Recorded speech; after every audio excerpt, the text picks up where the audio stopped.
G'day and welcome to the Hunters Campfire podcast. My name's Mark and along with good mate Ian, we're here to help with all things hunting. If you're looking to start but don't know where to begin, you want to make the most of your next trip away or even plan that hunt of a lifetime, we've got something for you. You'll find our podcasts on Apple, Google, Spotify, Amazon and plenty of others. And if you want more, head over to our YouTube channel, The Hunters Campfire, where we have plenty of how-to and hunting videos along with the full video production of every podcast. Don't forget to like and subscribe, and good hunting.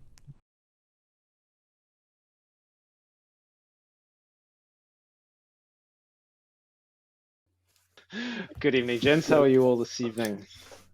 Good, mate. I'm well, mate. Good. That's good.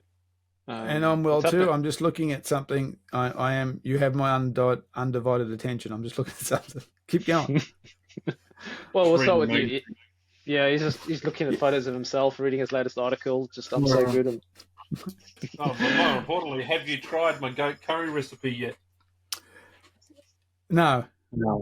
But I have. We did. My lovely wife did. We did pulled pork for the first time. So we're gonna try and expand that into. It wasn't my recipe in that magazine. I wonder who's read that recipe and made it, because it's delicious. What do you mean it wasn't your recipe? It was your recipe. You gave it to me. What are you talking about? Yeah, no, but the pulled pork wasn't my recipe. Yeah. No. Sorry, mate. So... Reading focus. Here, I'm right here. Yeah, no. What we're saying is that we did pulled pork last weekend, and I want to do something pulled goat or pulled venison. I want to try that. Pulled venison doesn't work the best unless you've got a shoulder or something. It's too dry. You want something with some fat in it. So I highly recommend the goat curry if you've got some goat. There you go. Yeah. I have an oversupply of lamb running around in the paddocks. They just keep popping out, these things, I tell you. A bit small, aren't they, at the moment? Oh, that one is. They're easy to pull apart. They're little. Not much pulling in them. Yeah. Well, that was my week. We've had lots of lambs, and we had an unfortunate event last night, which delayed our podcast recording because one of my ewes didn't make it, but the lamb did, and now it's running around. It thinks it's a dog. I saw the picture with the dog. It looks awesome. He's there with the dog. I put it outside. My wife drags it back inside, cuddles it, puts it somewhere. It ends up on a cushion. I put it outside. It comes back inside. I can't. You're not gonna be able to eat that one. You know that. I will. But my family that's right. Don't make friends with food. Don't make friends with your food. I'll make simple rule. Yeah. Anyway, it did get a name, so that's a bit. Around. Once it's got a name, that's it. You can't eat it. Definitely can't eat it. It's harder. What if it's unless you call it something like curry? Then you go, it's curry. Where's the curry? Right. In the curry. Anyway, that was my amazing week. So the good thing. There's two good things about this. If you're interested in my sheep farming enterprise, it was the matriarch of the group, and she's a real bitch.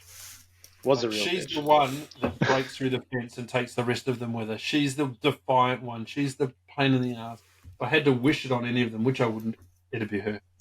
So anyway, she's now hanging in the fridge just through there, and she'll make up some curries, vindaloos, various other things. So anyway, that's good. Nice. How's your week been, Mark? Exciting as Ian's? Not as not as domestic as in domestic livestock as Ian's, but interesting in itself. So a couple of weeks ago, I got invited to a Rigby Rifles event here in Brisbane, and I'm talking to the guys. That is Mark Newton from the managing director of Rigby, the parent company in England, next week via Zoom. We're having a chat about that. So that's been quite interesting. And that was quite an interesting event. Obviously got to see some really, really cool rifles. But also talk to some really, interesting people like, guys who, unassuming guys who are buying, $50,000 plus rifles to go to Zim to shoot bull elephants and stuff like that. I was talking to this one guy, and worlds. he was just kind of going, yeah, I think I'll get that one. I really like that one. And I said, it's kind of like buying a D-Max. And he said, yeah, it's pretty much that. And I said, well, why not, you know? And he went and he got fitted up, and it was really, really quite interesting. And he says, yep, I'm going to buy this cow. I'm going to go this place with it, and so on. And yeah, it was really quite, you know, these guys, as I said, very unassuming, traveling the world, big game hunting, whole lot, you know. Those 21, 28-day safaris too, the big, long stuff. It was, so I'm talking to them for a story I'm doing for SSAA later on in the year. We could do 28 days in the territory. We could do 28. I could do 28 days in the Pilliga. I could do 28. I could. Yeah. Sure. Ah, yeah. Sure. Easy. Territory, maybe. Yeah, maybe Easy. not the Pilliga. I could do 28 days in the Pilliga. Territory. Pilliga West. Imagine how many ice runs you'd have to do. Pilliga West, Pilliga East, in the middle, maybe go up a little forest around the outside. Easy. Yeah. Well, I'll go with Ian to the territory for 28 days. Oh, yeah. Mark, you can go to the Pilliga. Sure. I know which one is going to be easy going to the shop than you guys. Yeah. We shot enough food last time to sustain ourselves. Just got to take... As long as you got ice and good... Yeah, you're good. Well, that's it. I mean... Let's think about it. Sustainability. Buffalo will get you a couple of days of feed, you know. And, you know, we because we flew up, we didn't have all of our camping gear. No. We could have done quite a lot with a solar panel and a fridge.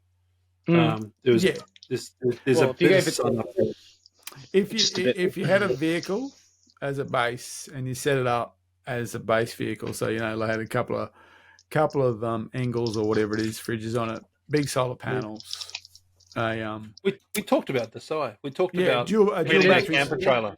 Yeah, if you got yourself a little bit more organised, you could easily stay in the scrub for 14 days, and you'd be able to take it.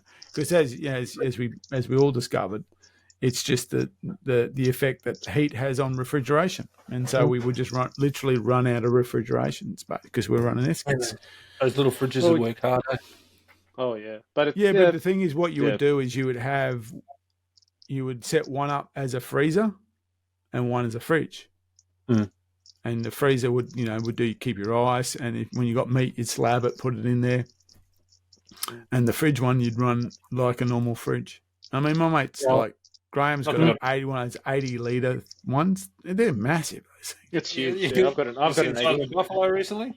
You ain't going to get my shot of buffalo. I need 12 Engels. Be honest. If you want to bring home a whole buffalo, you need to get one of those trailers that has the refrigerated trailer, refrigeration box with the big petrol generator on it, so I can running 24 hours a day. The guy I know, Marty, if he's listening. I think he's picked up 3 or 4 of these refrigerator bots that are fully self-sustainable, all solar driven, the whole deal on a trailer, hire type unit. Might be worth driving up there, eh? Well, for 28 days, you could drive. What you could do is, you've got your mate Trevor. You could say, look, we'll meet you on the highway. You know, when you're coming through, you go out and go, mate. Can you? Talk about Trevor the truckie. Yeah, can you stash this? It doesn't drive trucks anymore. Mate, he's got a desk job and he sells crackers. Oh, wow, that's cool, that idea. I'm sure he's got friends. Yeah, speaking of territory and driving to the territory, one of my customers, I didn't realise it, he's actually from Catherine, and we stopped in Catherine, I don't know if you remember. Yeah. Good feed at the RSL there, actually, after a week in the scrub. But, I got talking to him. He actually drove up for his mother's 80th birthday recently. And I said, it's not that. It's only like 30 hours. And he goes, nah, it takes a lot longer than that. It's a long way. He said they went up in like a little, where did he go up in? Like a little Hyundai Santa Fe or something like that. He had a service before he left, and he got back and the service light came on because he has to get it resurfaced. Yeah. But he went up for 3 weeks. He said otherwise they would fly up. It's too far to go. It's a 3-day drive, really. So you're losing a week of travel, basically. You think about it. It's 3,000 Ks. So how far is it to, just for some perspective, right Victoria, from where I am, is 1,300 k's. Yeah, How much did I say the other one was? 15. I was going to say 3,000. 1,500. So it's just over twice the distance. Hmm. So for us to get to Bright, the best way the fastest we can, we leave home at lunchtime, Toowoomba, and we roll into Beechworth, which is near Bright, but we have to stop at Beechworth because it's got a good bakery, sell a mean pie. So we stop, and that's usually about 3 a.m. We stop there, a couple of hours sleep under the campers, and then 5 a.m. to the bakery, and then Bright's half an hour down the road. So that's half a day overnight. See, it's 3 days non-stop, isn't it? Yeah, well, basically you drive from here to Longreach, or thereabouts. Then you Longreach to inner the territory. So was that Camel there? Oh, that's Camel. And then from there to where you're going in the territory. So you drive into your camp on the third day. So you got 2 nights sleeping on the road. Right. All we've got to do if you think about it, it's 30 hours. So if you that's got land on the way up. Yeah. So it's like stopping at some pigs. Yeah, it's like 12 hours, 12 hours. Because like when we drove to the Gulf, towed the boat, it's 2,500 k's from home to where we went to. So it's like 2 12-hour days, basically. Big days. Remember, you don't want to be driving on those roads in the middle of the night up that way. So you just don't want to be doing it. So anyway, let's stop dreaming about territory. We'll be talking more Stop about dreaming about towing a refrigerated unit up to the territory so we can go bring back a buffalo. Well, old mate that fired a few questions at us on YouTube will be happy to know that we're considering how to bring more meat back. All that meat. Yeah, but it's completely different to the US. Yeah, the Yanker. Yeah, well, I hope that's not the driving of the question. No, it wasn't. But Good. I'm thinking about it now. Anyway. Because that's right. Cool. Okay, let's move on. What are we doing? I think we're talking about hunting state forests, as in how to hunt a new state forest. Okay. And this has been driven by a couple of inquiries that we've got. For instance, I'm helping someone at the moment who wants to hunt one of the further south, that is from Queensland state forests, looking for red and sambar. And you've been talking about someone as well. Is that correct, Ian? Oh, daily at the moment. We have inquiry, which is really great. But most of those inquiries are, I guess, some new hunters, some not so new, but all heading to places like Severn and Nundle or state forest for the first time. You know, they've jumped on the podcast. They've learned that there's a big world out there that you can hunt that doesn't need private access, and they're giving it a red hot crack. So we help them out with as much information as we can, and it does bring up a lot of interesting tactics and gear questions and how-tos and things like that. So I guess we'll cover a lot of that off tonight if we can. Sure. Yeah, for sure. So I guess the first question is, how would you select a state forest? How would you, what makes you go to Pilliga? What makes you go to Severn, Nundle, etc.? How would you choose which forest to go to? That's probably a good starting point, I would say. Yeah, it's a common question, eh? And I think Mark's answer is going to be really similar to mine. I would think, but I start. The easiest way to answer that question is to go and look at harvest returns. Yeah. All right.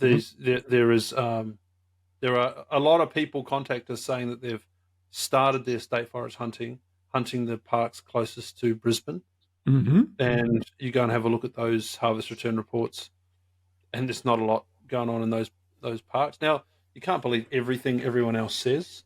Just because they weren't successful doesn't mean that you won't be, but there's a lot of data behind those returns now, and even if someone was telling porcupines, the majority of the people are either telling the truth or they're not answering at all. They're just saying nothing, trying to hide it. I don't think there are too many people out there that are falsifying it and saying they saw heaps of things that they didn't. And the reason I think that is because every park that I've ever been to, if I have a look at those harvest return reports, they're accurate. If they say they've got goats, I've shot goats there. If they say they got pigs, same thing. So I find those pretty reliable, and that's the very first thing that I do is find the parks closest to me or that are of interest that hold the game I'm chasing. It's as simple as that. Yeah, I think that's a smart way to look at those harvests. You know, they work on for want of a better word, an honor system. Mm-hmm. So, you know, most people are going to say, yeah, I saw goats, or no, you know, and they might not be, you know, they might have said I saw 10 when there might have been 12, not because they're hiding 2, but, you know, in terms of, but they're going to give you a fairly accurate indicator of species in that area. Now, it's not going to say that, you know, behind the blue gum down on the creek line, there's a 34-inch billy waiting for you to come shoot him. It's not going to tell you that, but it's going to say there's goats there, there's deer there, and things like that. So I've always found that harvest returns give me a fair indication of where to go. The next thing for me to multiply that is then to ring the DPI and see if you can talk to the guy who looks in that area. And, you know, say, hey, look, we're looking to go down this way. What do you reckon? So actually talk to them. I do that a lot. Generally, they'll answer you. You know, yeah, they're kind of wanting you to go there. So, giving them a call and asking if you can talk to one of the rangers or, you know, the particular officer that covers a certain area and ask him questions or her questions about game in the area is not a bad way of finding stuff out. Good point. I do notice that those harvest return reports have changed again. A little while ago now. It used to ask for volumes that you'd seen, and then how many you've got. Now they're only asking for what you've taken. But it's still the data is going to be accurate. So it's a good way. It's a good way to start. Yeah. So, and look, and that's not discredit distance. Drives are, you know, distance is something people have to consider. But so when you look at those forests that are close to Brisbane, again, if I was thinking about distance, it's been my experience that the west of the New England is a better place to be rather than east of the New England Highway. And only because those forests seem to be harder to hunt, there seems to be a bit more opportunity. So if I was looking at close, you know, and we come back to, we can't ignore the Severn, you know. Severn is a close forest to Brisbane. There's other forests that are kind of equally close, not exactly, but Severn is a great producer, and it's on the, you know, the western side of the New England Highway. Once you get into that, it seems once you get into that, you know, hinterland range, there's game in there, but the scrub, you know, they're harder blocks to hunt.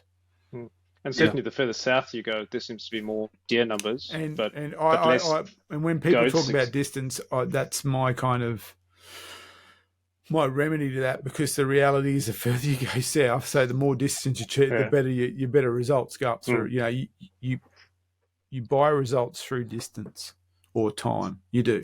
And when you talk to guys who hunt, you know, who are from Sydney and that way, they say, you know, they'll tell you the further south you go, the better the forests. Yeah, so, and it might be because I'm an hour and a half closer to the hunting grounds than you guys are. But I always say to people, if they're gonna take the time to pack a car and go away for the weekend, a few extra hours in the car to get something a bit more productive is well worth doing. Yeah, you're going to enjoy your time. Absolutely. Yeah, I'm the same. If I'm going to drive 4 hours, I'd be disappointed, or 7 hours, I'd be winning. Yeah. Okay, sure. 7 it is. But I mean, that's it. So, and I understand that that's not easy for everyone, but I've found that if someone says to me, should I go to, say, forest land in around Tenterfield, I would say, look, there's no doubt there's game in there, but if you drive a few more hours down to Nundle, then you'll do a lot better. Yeah. Yeah. So once you've selected that park, what's your process then leading up to the hunt? You're doing much e-scouting? I know it was a bit foreign to you a couple of years ago, but you probably picked it up a bit more now. Yeah, I didn't e-scout, that's for sure. It's something that I've become more familiar with. Not because I just didn't do it. I just went. I know we've had conversations with people who really plan and stick to their plan when they go to hunt. I was always different. I was going to say I'm not going to when I get on the ground, I know what I'm going to do. So that's why I didn't e-scout. I just went. I know I'm going to know what I'm going to do, which is I'm going to cover a lot of ground and stuff like that. And look, I did not e-scout at all, but I would kind of go, where's water, where's creeks and things like that, familiarise yourself, rather than get right down, I want to explore this gully or something like that. You see, I'm the opposite. As soon as I book a forest, or if I'm looking to book a forest, I download the KMZ off the DPR website, get the latest map, put that into Google Earth, and I'm looking around, seeing what's going on in the forest. If there's an exclusion in certain areas, that they're probably logging in that area. But I'm certainly analyzing that map, trying to overlay it with, more recent maps if possible, landscape maps, trying to understand what's going on the ground to get a picture of what I'm walking into. I try and pre-plan as much as possible. I know that might be different when you get there. You walk into the forest and all of a sudden they've logged a certain area, but they're very good at those maps. They keep those maps up to date. You've obviously got to download new maps every quarter, but they'll even issue updates within that quarter as well. So I'm always keeping on top of those maps and trying to understand what's going on in the forest. I went to Nundle a few years ago, then I had a few years gap, and the change in the forest was unbelievable. Even year on year, mate. Year on year. It's crazy. So you've really got to stay on top of those maps and get an understanding of what's going on in that forest, because it could change your plans. You could, I hunted this block last year, it was amazing. You walk in there, there's nothing there. It's been cleared. So I really try and stay on top of those maps wherever possible and try and get a picture of what's happening. That's usually how I start planning a hunt. Yep. And speaking of maps, there's obviously the KMZs, which are for your GPS that you get as part of when you do your permit to hunt. But there's also other maps. So, for instance, this tourist map of the Pilliga is a fantastic map. It's not e-scouting because it doesn't go to like a forestry map. But what it does is it gives you this really, really good understanding of because one of the problems with forestry maps is it's the forest. This is the opposite. It says this is the surround, so it gives you a really good understanding of the surrounds of the area as well. It's actually I usually contact the tourist bureau in Narrabri before I go, and they'll send. I buy a couple. They're like $6.99, or we'll pull in and buy them down there. But they're a fantastic map of the Pilliga region. So it gives you a really good understanding of the region rather than the particular forest. The other maps that I look at is for New South Wales is Six Map. Six Map is a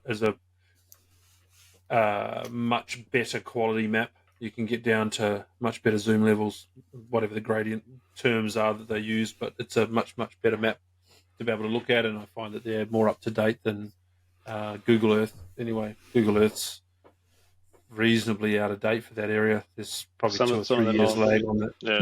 Yeah. But I use it to, like you said, Mark, I have a look at the major creek systems that are on the map. I have a look at the major water. Especially if it's a new park. So I'll do a heap of e-scouting if it's a new park. I've never been there before. I'll be pretty excited to get there. So I'll be hunting it in my mind weeks before it, and on the way down I'll be relaying that in my head and knowing exactly where I think I'm going to be going in the mental picture, what it's going to look like when I get there, and all of that sort of stuff. But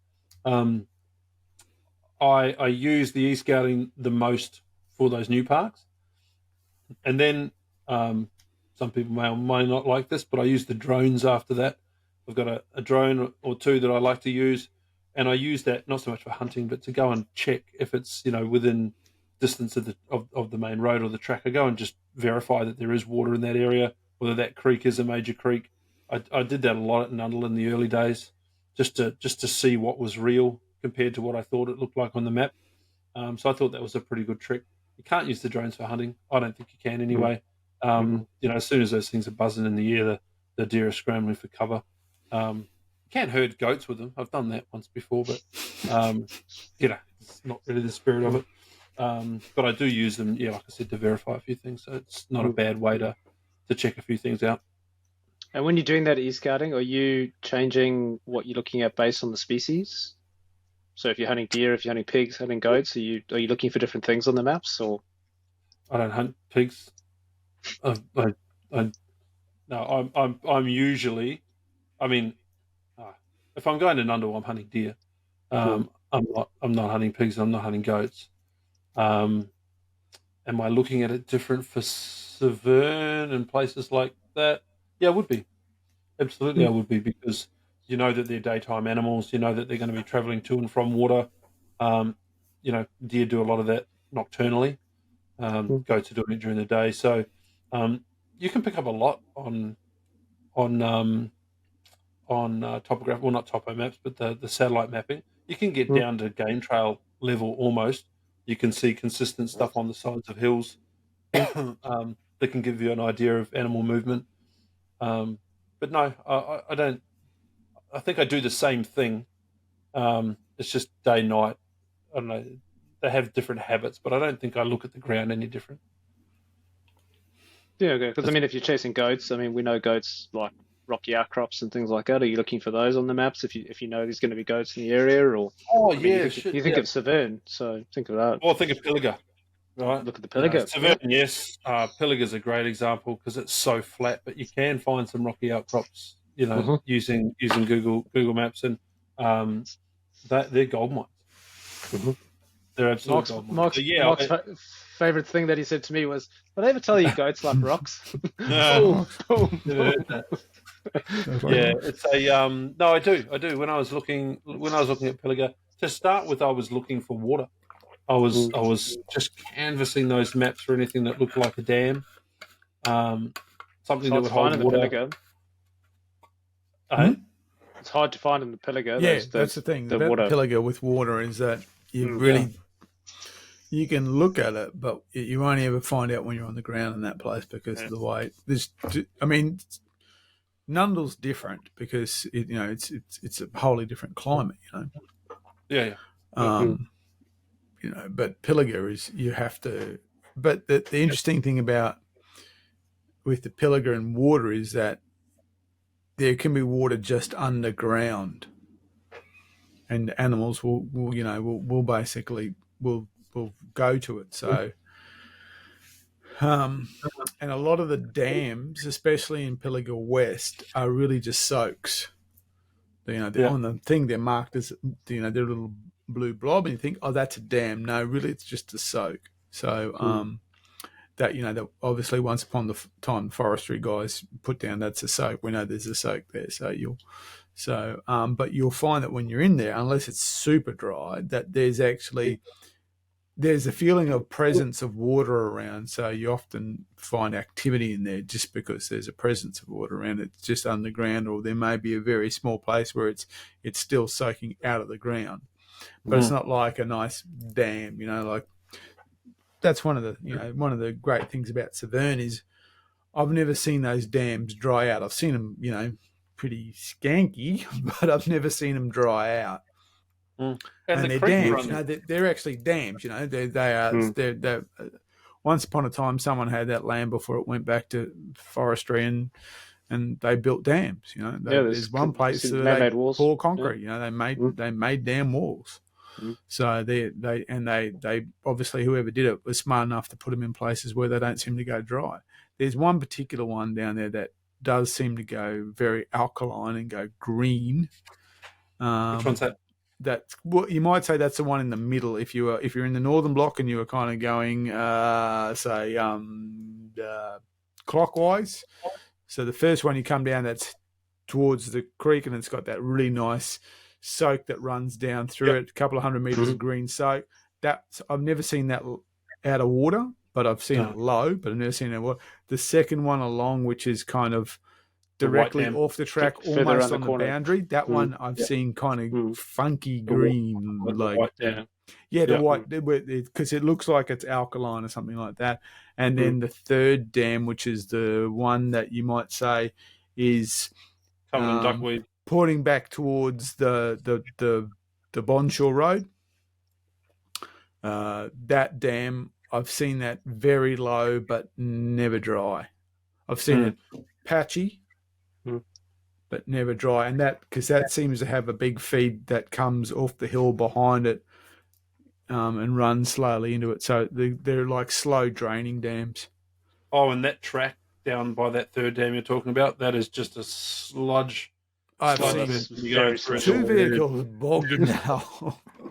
Yeah, that's where rough. we had the worst bogging event that I've ever experienced. So Tim bogged his father-in-law's borrowed Land Cruiser, and then Simon, who we just met, volunteered to come get us out, and he got bogged getting it out. So there was 2 vehicles. Who was driving the car in Nundle that had the 2-wheel experience? That's Timbo. I'm sensing a theme. Maybe it's the operator, not the vehicle. Well, I don't want to draw in.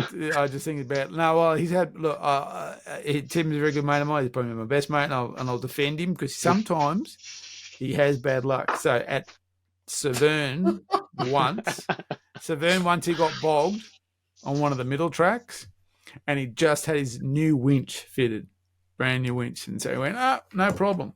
So he got out, and we ran the winch, and we did, we had the winch, and we had the tree protector, and we had the little flap over it to protect the cable, and it was like an ARB, video of how to winch out properly.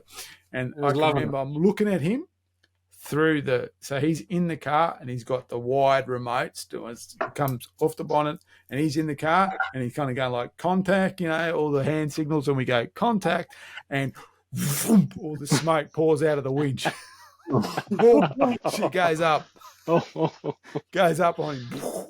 That's it. It's gone. First time, and it's because the electricians wired it incorrectly. Yeah, reverse polarity. No, they put a really dodgy wire on the voltage lead, and it just cooked the wire. Just bent it up. And so he had this winch seized. So now he had a seized winch with a cable under tension on the car. Oh, joy. And he couldn't, that's great. So what we had to do is we had to pigsty it, literally. Luckily had a chainsaw. And so we just pigstyed it, lift, got the bit up. And the pigsty, the tension actually helped us in the end because as it came out of the ground, it kind of pulled it a bit forward, because it was under tension. And we got it out. And then and Darcy was able to drive all the way around because he didn't want to go past him, get bogged. And we did a snatch and got it out. Got it to a point where we could get it out. So yeah, that was hilarious. He goes, I remember looking at him. He's got all the gear, everything. It's all brand new. Up it went. I had not quite the same experience, but the first time I needed to use a winch, and the last time I needed to use a winch because I've installed them on cars and never used them. They seem to be a massive waste of money for me anyway. I'm sure people go much harder core places than me and use them all the time. But I was in a shitty situation. I needed to winch out, and the rope spun on the drum. It wasn't connected to the drum. Oh, okay. So the drum turned. Just didn't bind. Didn't grab it. It's like a coffee grinder. Didn't bind. So it was hopeless. Well, Tim and Simon recently got bogged in the Pilliga and had a 35k walk. Oh, Pilliga, Severn, and Nundle. No, didn't get bogged at Nundle. That's been bogged at Nundle. Got bogged at Severn and Pilliga. Didn't they get an Uber? Nundle was. So they managed to walk out to the highway, and that was a long walk. And they literally rang Uber, and the Uber came down, picked them up, and drove them back. No, drove them Forest Way because they were at Swages Bore. He came out of Narrabri. He came out of Narrabri, picked them up, drove them along Forest Way to Swages Bore because that's that's a road. And they went and they got there and, flaked out the next morning because the other vehicle was there, and then drove and went and got the other vehicle. That must have been an expensive Uber. Well, I don't know, but I'm sure they were both pretty hammered by it. It sounded like a very long journey. Wow. 35K. Wow. Wow. What brought And us again, here? it was that terrible. You're driving along and the road just went and just gave out on them. Mm-hmm. We're talking about water. That's what we're talking about. And Pilliga is one of those places that it can get a sniff of water and turns to quicksand, pretty much. And the last time that I went out there, that river or the creek river, whatever you want to call it, on the left-hand side as you're heading south, that parallels the road, was up. There's a lot of water running in that. There were fish in it. The life was amazing. Bohemia Creek, I think that is. Yeah, Bohemia Creek. Yeah. So the animals, I mean, they had water all over the place. There was that much around. It made them a lot harder to find. So again, that's something to consider when you're booking places like the Pilliga, as if there is, or even Severn, but specifically, goat type country, I guess. If it's rained, if there's been an event sometime before it, those animals, they're not drawn to that water anymore, so they're scattered. Well, we had moisture in the grass that you were talking about before. It looks green and it looks like there's water underneath. You can get a lot of moisture out of the pick that they're eating that stops them needing to drink. So the last time Jono and I hunted Pilliga with Simon and Darcy, they went down the day before and they were there at Narrabri when this afternoon the storm rolled through and dropped about 40 mils, and it just went south. And Pilliga is flat when you look at it, but it's actually like a slow slope. It slopes down south to the creek, and so when you get down to the bottom there, how big it is, the amount of water that goes through, it's like the channels that were carved through that. There must have been a huge amount of water, slow runoff. So they were there, they got 40 mils and they went in, and then we were there and it didn't rain. Did it rain when we were there? But the first 3 days, couldn't find there was no game side at all because, every dirt track had a drain full of water. So, and, literally where animals were standing, there was water. Yeah. So when it started to dry out, that's when we started to see game. It took at least 3 days for it to start drying up a little bit, and that's when we started seeing game. And they were starting to group together again. Yeah.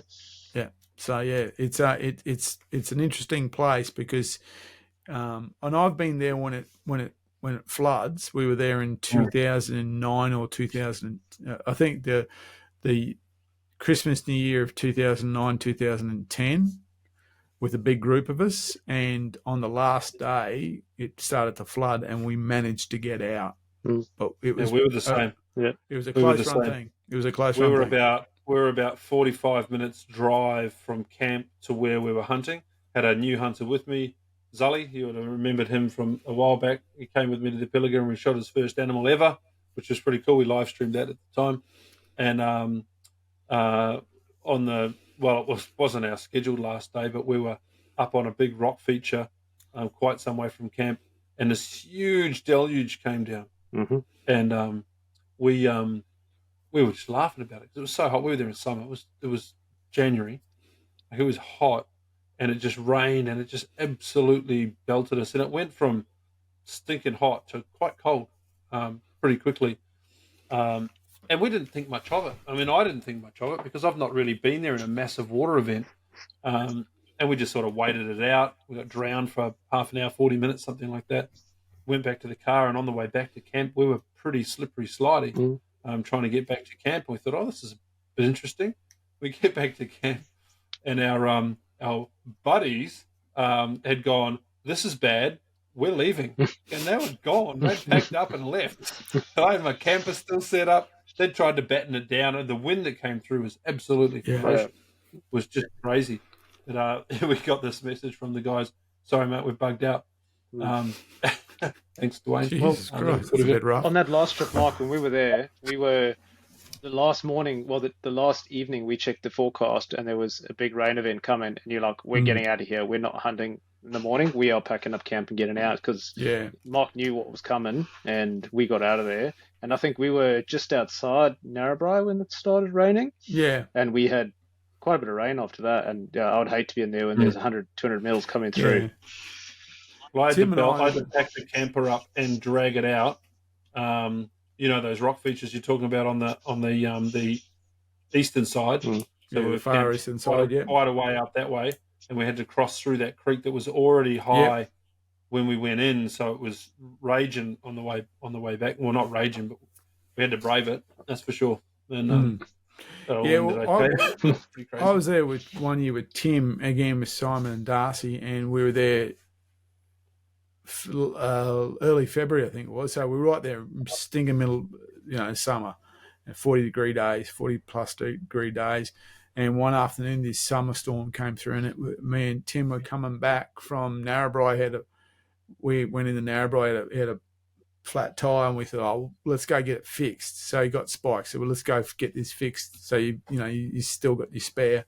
And we were coming back, and it hit us, and man, it was a really raging storm, and it was blowing us all over the road, and water was coming up, but it moved through pretty quick. But our camp was smashed to pieces. But it was.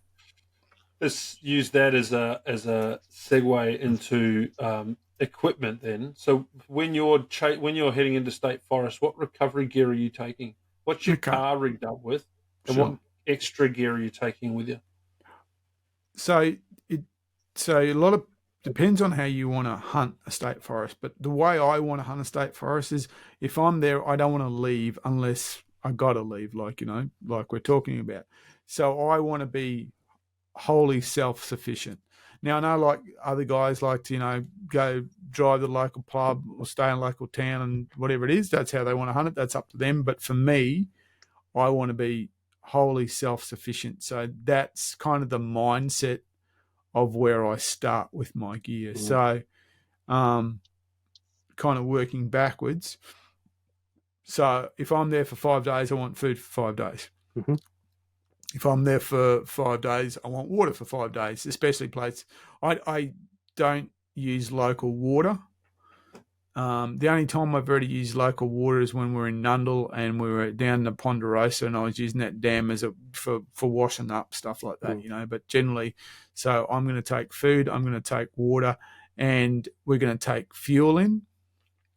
We've all the crew I usually hunt with, we all run diesels, which is really good. So we just literally amongst ourselves taking a little bit of diesel each, because what we'll do is we'll have usually one vehicle left in camp all the time. So there's a recovery vehicle in camp.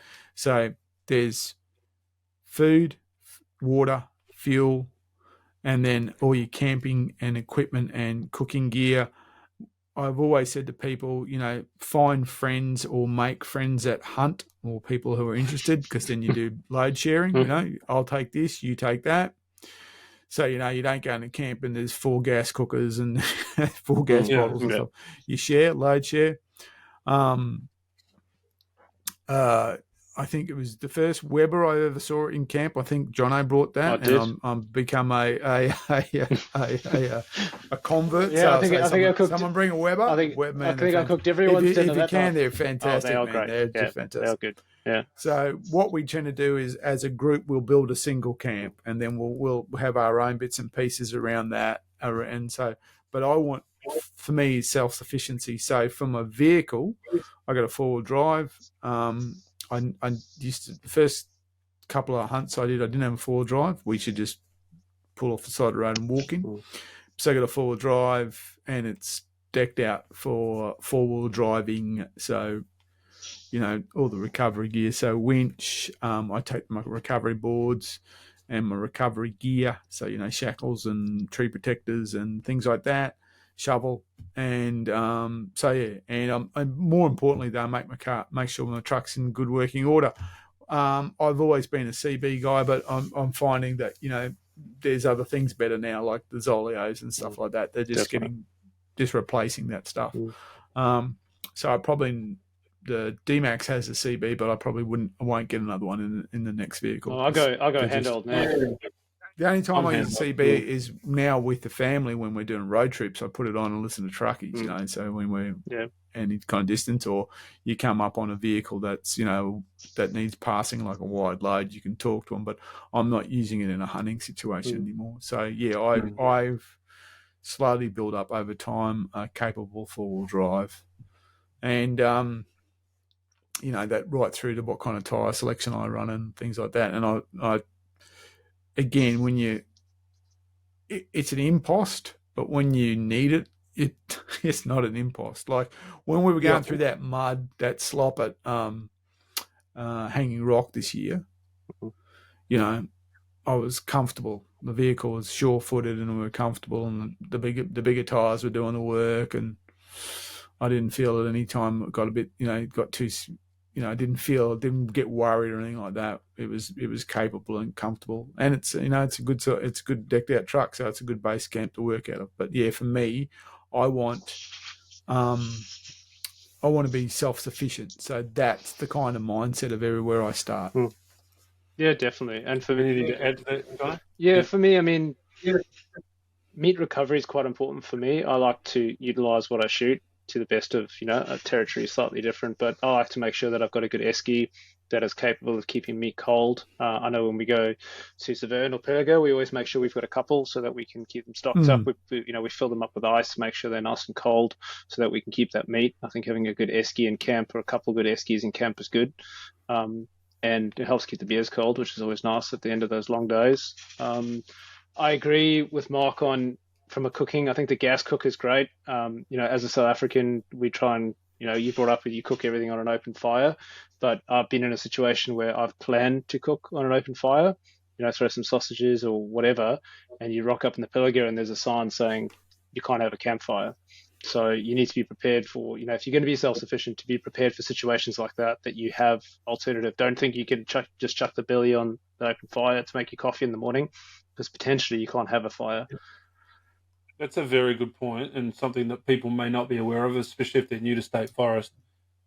Fire bans are not just a fire ban from the fire service. The state forest can and do remove the ability to light fires the whole season, 3 months over summer. Just not allowed to light a fire. It doesn't matter whether it rained yesterday or not.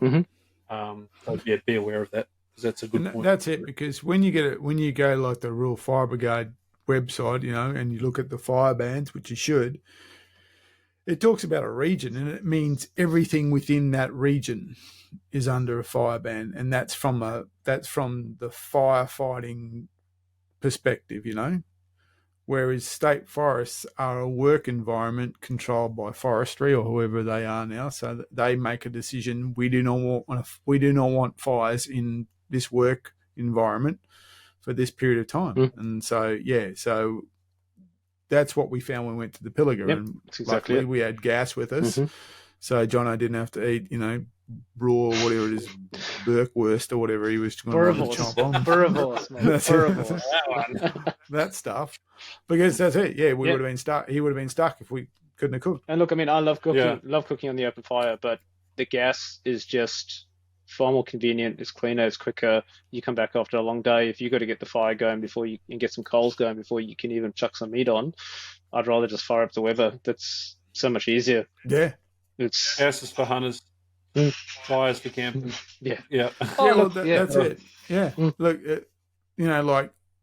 You know, like everyone, sitting around a fire and all that stuff's fantastic. But especially you're down in like somewhere like Pilliga in summer, you know, they're long days. They're big, long days. And, you know, you might travel a long way in a day. You might go, you know what, I reckon we explored, you know, east of the highway today. So that's a long trip in itself. So by the time you get back to camp, you don't want to be kind of going, oh, okay, well, now I need to start my day. You just want you want convenience. Yeah. And that's why I like the gas. And also from a food perspective, I like to take emergency food. So I normally have, you know, your packed meal, dehydrated meals or something like that, just in case, because I've shot not last year, I think the year before in the Raw, I shot a red stag right on last light, and I had to pack that thing out. I didn't get back to camp until 10:30 at night. The last thing I want to do is then get out a steak and season a steak and get the fire going. I just boiled some water, chucked it into a dehydrated meal, and there's my dinner, and I hit the sack. So I like to have emergency rations. I think you're spot on a New Zealand trip that we had. We were 16, 18 hours on the foot by the time we got down into this big gully, shot a stag, and we're on our way back up. We were out of energy. We were stuffed, and we're sitting on a ledge on the edge of this mountain, and we just went, "Okay, let's cook up a feed." We weren't that far from camp, but it was a lot of effort still to get back to camp. And that emergency ration that we were carrying was worth every bit. It's not something I want to tuck into if I have to. No, I think those freeze-dried meals. It's an emergency ration. It's not like I'm planning to have that for dinner every night, but it's certainly there if I need it. It's something I'll always have as emergency rations, emergency water. If I'm going for 5 days and I'm planning on having 3 liters a day, I'll take an extra 3 liters just in case, because there's some big days. I always take electrolytes. There's been some big days. I mean, look at on our recent trip in. I mean, John, he struggled on that first morning, and he was in the tent feeling he had a bad headache. I had electrolytes, and I actually learned that from that territory trip was how important electrolytes are. I take them on every trip now. I've always got electrolytes on me because I think Mark, in the Pelago as well, you had an issue as well, didn't you? The one time with some dehydration. Oh, yeah, one year, I got pretty knocked around one year. That's when I shot that really big billy, that monster, and dragging him out in the 40-degree plus heat. Got back to I went back to camp and just basically loaded up. I always carried those electrolytes in the little metal tube, like the effervescent style ones that you just drop into your water. Had 3 or 4 of those. Went clonk and conked out and slept 12 hours and woke up okay. But yeah, that was a tough one. But I mean, the thing was I was dragging it back to the car and everything was relatively okay. I would have hated to, been on foot any further than what I had to do. And plus I was probably been a little bit too gung-ho by dragging it out myself. And I think it's important, like these emergency rations and the electrolytes are super important. I agree with that. And some of these smallest parts, we mentioned this on a Severn podcast some time ago, that I'm surprised how many times that the Severn has beaten somebody up and spat them out the other side. It's not a big park. You look at it and you go, I mean, how hard can it be? I'm only ever maybe 2 kilometers from the car. It's not a hard walk, even if it's uphill. But man, it can belch you. And we had one of our listeners out there the other day. He heard that on our podcast, and he rang and he said, "Which part of Severn were you in?" And I showed him where we were, and he went down there on a hunt, and he said, "It busted me. It absolutely busted me." And he was dragging animals out as well, but it can happen real fast. Well, the worst situation I've ever been in wasn't me; it was another hunter. But the worst was Severn. And in the end, I literally got the map out and said, "Mate, you're 500 meters from the road if you just keep going." And he could not do it. Crazy, isn't it? That was it. And that was in So you don't have to be in the middle of night. You don't have to be in a great big expanse. It's the trouble with hunting is it's hiking in reverse. You go for a hike, and the harder as the days progress, your pack gets lighter. We're stupid enough to kind of go, gee, it's hard. Look, let's load up my pack now. Put 40 kilos on top. And before I do that, after I've done all this incredibly difficult activity, I'm now going to grab really sharp knives and start playing with them. Yeah, you could easily slip and cut yourself. That's right. If it was a workplace, they would go, do not operate machinery in this state. You go, okay, well, let's get my knives out. So, yeah. Right. Okay, so Len, thinking about knives and injuries, we haven't talked about the type of gear you're carrying in your pack. I mean, we've done pack breakdowns, so we don't need to go through all of that stuff again. But first aid kits are an interesting one because not many of them are built for hunting specifically. You get these big first aid kits. They've got all sorts of crap in them that you're never, ever going to use. Do you customize yours, or are you throwing in off the shelf? So, you're 100% correct. First aid kits generally are like, they're generalist things. That you can get special ones like for car and stuff like that, but sure, they're generalist. So what I discovered when I was updating my hunting first aid kit was these one-off kits designed. So there's like, I've got a trauma kit. So this first aid kit, it's only that big, and it's designed for someone who has significant trauma. So, gunshot wound, stab wound, something like that. So that's what it's designed for. And I don't open it. It's actually in a seal bag, and it sits in there. And the only thing that I've added to it, so that's in my pack. So my idea is if someone hurts themselves or I hurt themselves, that kind of thing where they're, blood squirting out of them, you can use this to address that. The only thing that I've added to it is one of those snake bite bandages that have the retention bands. That pattern that comes in the elastic when you get it at the right tension. And I've got a really big one of those. Did you try that out? No, I haven't tried it out. You should try that out. Yeah, because I know that. That's right. You get. Yeah. I know that when we used to do it in first aid, you really kind of got to. Yeah. And that's why having those stripes on it that show the correct tension is so important. Yeah, that's it. Because otherwise you would never do it. That's like, it's a bit hard. I'm not going to do it. It has to be. It needs to be. So that's it. So in my pack, I've got a trauma kit. Yeah. So I'm very similar. I bought an off the shelf first aid kit that's got your normal band-aids and things like that. I've added in the snake bite bandages. I've got 2 snake bite bandages plus some trauma stuff. Plus, I was always taught some of the best stuff to put in for a gunshot wound is tampons. And I've got a couple of them in just in case. So if there's a big hole, if I get stabbed or anything like that, you can put it in. It's going to expand and stop the bleeding. That's really. But I've got a tourniquet from the trauma kit. You put that up if it's a leg wound, you put it up in the groin or up in the tourniquet. Tourniquet. That's what I've got in mind. That's part of the trauma kit. Is to stop bleeding, because if you think about it, if we get really hurt, it's going to be a sharp knife, it's going to be a gunshot wound or something like that. It's going to be a lot of bleeding. You want to stop that bleeding. So I've got a tourniquet.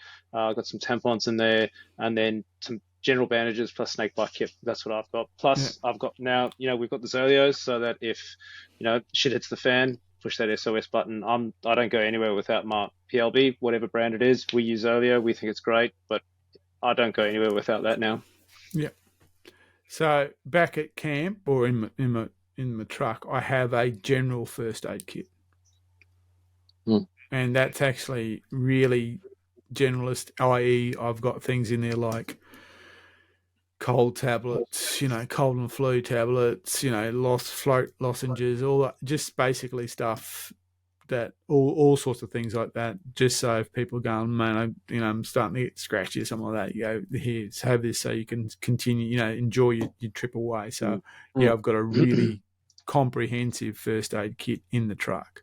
But in my pack, that's it. To me, it's all about trauma. You're probably going to hurt yourself seriously, and you need to be able, or someone's going to get hurt seriously. You need to be able to do something about that in the immediate, and then rely on whatever service you got, like your personal locator beacon or the Zolio or whatever it is for the emergency part of it. This is where I pause and say, at this point in time, we should be saying, and this is when you head to our website onto this page, and you'll see the Zolio, the smart snakebite bandage, and all of the other bits and pieces that you can stick in your kit. www.thehunterscampfire.net is where it will be. Yeah, that's it. That's what we should be doing, but we're not smart enough to do that. No. A gambling man would say, this is what we are doing because Jono's going to make that happen in the next... by the time it'll absolutely be out there. I just Googled the smart snakebite compression bandage, and it's there. And you know what we should do? We should put... Bam, done. They go buy the Hunters Campfire. That's it. Kit. If you're listening to this, by the time you hear it, some, if not all of this gear should be listed on the website. www.thehunterscampfire.net. There you go. Fantastic. You'll see all our favourite don't die products. So you talking about knives and stuff. My love, because I am one of those people who stabs themselves constantly. My lovely wife bought me one of those mesh gloves, metal, the chain mesh. Yeah. I carry that in my pack. Do you? You don't. Yeah, it's heavy, or it's not that heavy, but it's heavy. But tackle in there as well. What? What? You got a bandsaw? So you carry a block and tackle and a chainsaw and reciprocating saw, spare batteries. No, just a chainmail glove. Yeah, it's what yeah. That's it. That's it in there, and you know what? It works. It works.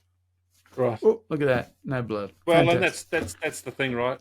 So knives are an important part of our kit. And blunt knives are so bloody dangerous. Sharp ones are pretty dangerous. Blunt knives cause more injuries, I think, because you put so much pressure on what you're doing, and it causes more accidents. Blunt knives are dangerous. Learn to sharpen your knives. Or get the ones with the replaceable blade. That's even better. That's what I've got. The outdoor edge. I've kind of gone away from those. Have you? No, I think they're great. Yeah. Because the reason I went away from them is there's a time, if you do, when I did a couple of deer with it, and I realized I had all these little kind of semi-blunt, or not blunt, but bluntish scalpel blades laying around everywhere. And I went, how am I going to dispose them? How do I police those things up? I just didn't like the fact. And, and again, I'm getting more tired, and as the work goes on, I'm thinking, I hardly want to not realise one of these things and sit down on it or something like that. So what I do, I've gone away from them. I've got one, and I think they're great because they're sharp, and if it gets blunt, I can just put out the blade and change it. I keep the plastic sheath that comes with them. As soon as I change the blade, I put that sheath on, and then I put them back into the holder that the knife came in, and then I dispose of those in the sharps bin at the pharmacy is what I do. That's it. So that was the only thing I agree. I didn't like all those blades. I can see that happening. Yeah. Yeah. Okay. I had there's a guy in our club who he was an engineer, and he had a passion for sharp knives. He just loved sharp knives, and he came over, and we actually did some recording here to show people how to sharpen their knives. But unfortunately, my recording was terrible, and it never got to air, unfortunately. But he did show me how to sharpen knives properly, and you'll see these things pop up on your Facebook feed all of the time. These knife sharpening jigs. You've seen those? Wasabi, and they're a lot of them are rip-off, whatever, but I bought the first one, and it was the worst piece of crap that I could possibly. It had suction cap onto the bench top that didn't suction cap onto anything. It was hopeless. And you clamp your knife into it, but the problem with the cheap ones is you clamp your knife into it, you sharpen, like you might do 10 strokes, then you got to turn it over. You got to undo screws to turn it over on the cheap ones, and then you do your 10, then you do 9, then you do 8, 7, 6, 5, all the way down. Then you change the grit, then you change the grit again. So you might be running a couple of hundred strokes across the blade to get it like really, really sharp by the time you get it down to a leather strop, polish it. But anyway, he showed us how to do that. Again, I ended up chucking that piece of junk in the bin, and I bought what was potentially going to be another piece of junk, but it was the Wasabi version, but it has a it's got a rotating I've seen clamp. that one. Yeah. So you can go slide, rotate, so you don't have to undo the knife. It is brilliant. Really, really, really good. And I can sit here when I'm working and I'm on the phone and I'm not on my video, and I can sharpen the knives up as I need to. And they do a brilliant job. I sharpened, the first time I used it to sharpen my proper hunting knife, I think I've been through four deer breakdowns. And all I've done is run the strop over it just to keep the edge right, and it's great. So I recommend people look at those. Get your knife sharp. I think the original one was the Lansky. I think the that was the Lansky brand. was that one. Yeah. And then, but Workshop do a nice one. Yeah. So I've got the little workshop portable one that I use in the field to keep. In the field, Yeah. I carry the little workshop, which has got either the 20-degree Yep. angle or the 14-degree angle. Yep. And it's got, it's got the ceramic rod, and it might one I've got is a ceramic rod, the other side's like a diamond stone, and the other one on the other side is actually a bit of leather stropping. Yep, I've got the exact same one. And I actually find those things to be fantastic. So what I do, if you do the work at home with those little stay sharp things, you just in the field, you can 1, 2, 3, 4, 1, 2, 3, 4. And you're back in action. Yeah. So what I do, maybe a little bit lazy, and I need to look at one of those, like the wasabi one, is I actually take my knives in about every second year to a professional knife sharpener, and I get him to do my butcher knives and my field knives, and then I'll then use the workshop for the next, over the course of a season to keep that edge. But every 2 years, I get it professionally sharpened. It costs me $15 a knife, maybe. And it's a professional edge that gets put on then. And then once I know that I can't get that back, I take it in, I drop it off on a Monday morning, and I pick it up on a Friday, and they're good to go for 2 years. That's what I do. And there's a guy in Brisbane by the name of the Knife Doctor over in Stafford. That's who I go to. That's him. Who is also my benchmade dealer. Oh, really? So that's dealer. He's my dealer. Some people deal in drugs, Mark deals in knives. That is. So that's who I take my knives to, mate, is in Stafford. Yeah, that's it. And that's it. And my mate Tim does the same. My mate Tim does the same. He doesn't hunt all that often. So when he's going, he only hunts a few times a year. So when he's got like a big, the Nundle hunt's probably his biggest hunt of the year, single one. He does that. He takes them all in, gets them all ready to go. That's what I do. A bit of maintenance. And I'll bring this jig to our hunt that we're planning next month, and you can have a crack at it and see what you think. Be good. I think they come up really, really good. Oh yeah, they're great. As I said, workshop we've got a new one where you can actually change the angles a lot easier too. So you can get different pitch on the blade. So like some of the new Benchmade knives run a 14-degree angle, so it's a bit different. So. Yeah. Again, the main feature on these knife sharpening jigs to look out for if you're looking to buy one is the rotating clamp. If you can't pull it, it's on a spring, you pull it out and twist it, and then you can sharpen the other side, pull it out. It's really quick and easy. The first one I got, you couldn't do that, and it was just a nightmare. Yeah. So have a look at those. That's knives. Sharpening, that's stabbing yourself, that's fixing yourself with tampons. We're doing a good job. We've got bogged. We've winched ourselves out. I want to switch this conversation now, and this is another piece of gear you desperately want to talk about how you hunt it. And we've had the offline conversation about this, and probably all of our opinions. The number one most important factor for this is the wind. There's nothing else that beats the wind when it comes to thinking about how you hunt. Who wants to lead that? Jono? Sure. Yeah, go ahead, John. Absolutely. I mean, it's hard to tell looking at a map, but you can get an understanding of where you're going, what the prevailing winds are. I think that's one thing I'd be looking at. And also when you're looking at elevation, is thinking about your thermals. A lot of people don't consider thermals, how that changes the dynamic of where you're hunting. So, you've got cold air that in the evening, when the temperature's dropping, that cold air is going to start sinking into the gully. So if you're hunting a gully system and all of a sudden the wind's going to turn as that sun starts setting and the wind starts changing, it's going to start heading downslope. And then the opposite's going to happen in the morning where, when that starts, hot air rises, is going to start coming back up. So you need to consider thermals and prevailing winds. For me, that's a big thing to have a look at. Jump on the websites, have a look, find out what the prevailing winds are, get an understanding of topography as well, because if you've got a massive big gully system or a big spur that's coming out, that's going to change that wind direction. Get an understanding of what those prevailing winds are, and then have a plan. How am I going to hunt this gully system? How am I going to hunt this this valley that I'm going into? If the prevailing winds are a southerly or a southeasterly or something like that, well, understand where you're going to come in, where you're going to drop in and hunt it, but have an alternative plan in case the wind swings. That's what I'm looking at with. You have to have an alternative plan, because it's not always going to be perfect. It's not going to be like it's written on paper. Yeah, and you can't just continue on with your plan regardless of the wind. No.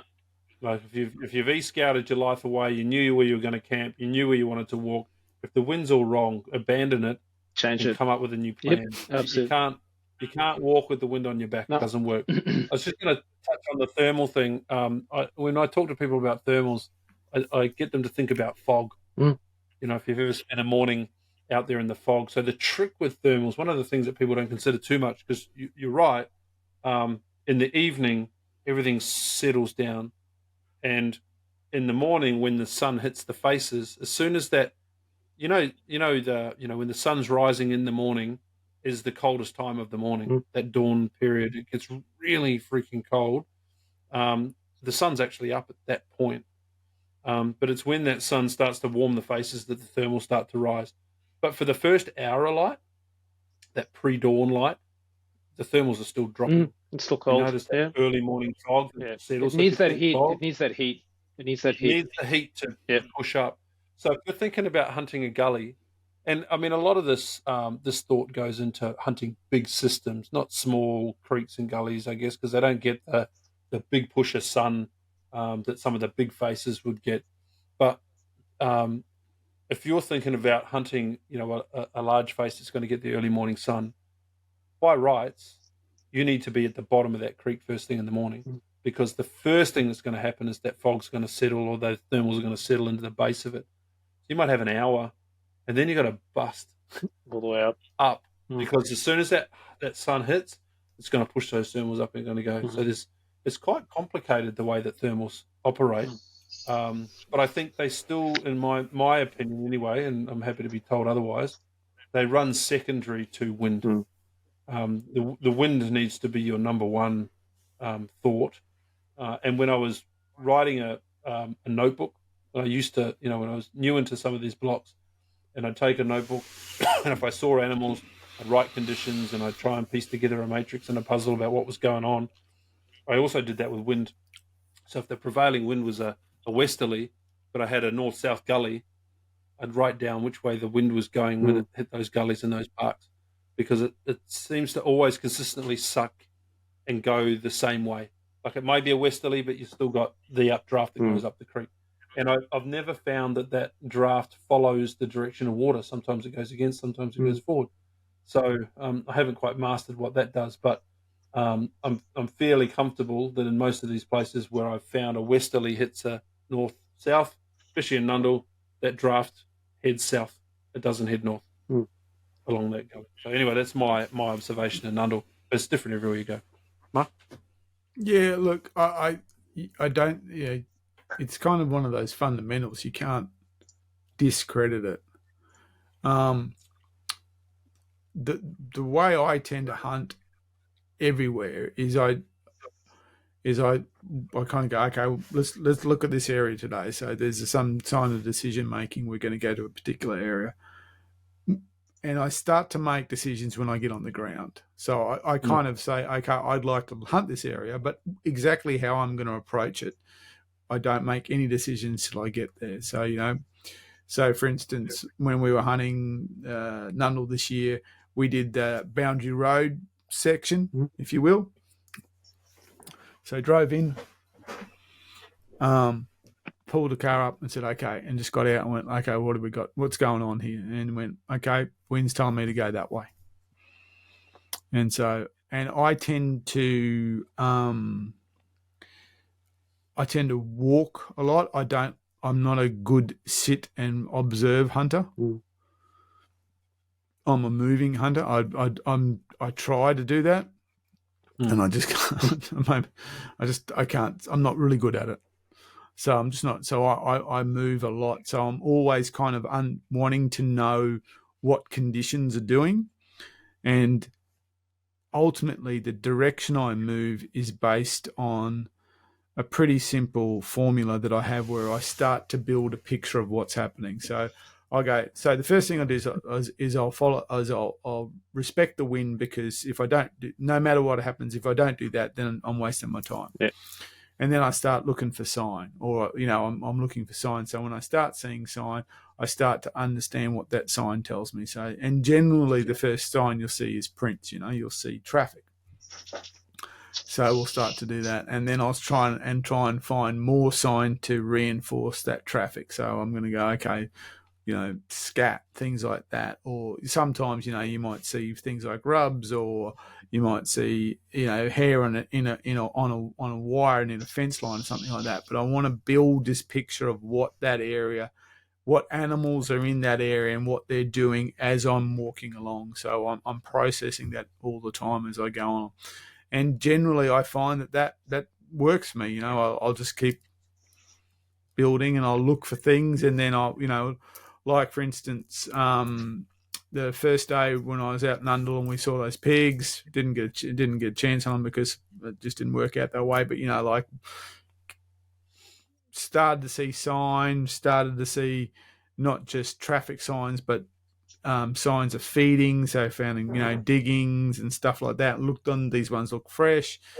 Come to an area, and it was a transition area. So we'd been walking amongst the trees. We came to a break in the trees. There's that wonderful bracken, that fern bracken you get at Nundle. Looked down, saw there was water, and went, and sure enough, just looked down, and then little pig's head stuck out of the ferns, and there they were. So that's it. But I always kind of start with the wind. Yeah. I think wind has to be number one. That right, then the rest is just, you're just going backwards. You just, you're walking away from the game, or they're fleeing from you. So, are you using wind puffer, or are you just now been hunting? Yeah, I got all the time. Yep.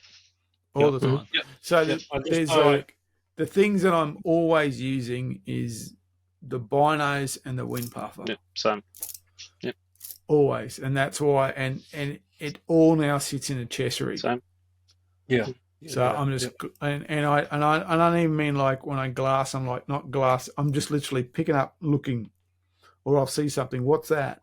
Is it, and I'll look at it, and every,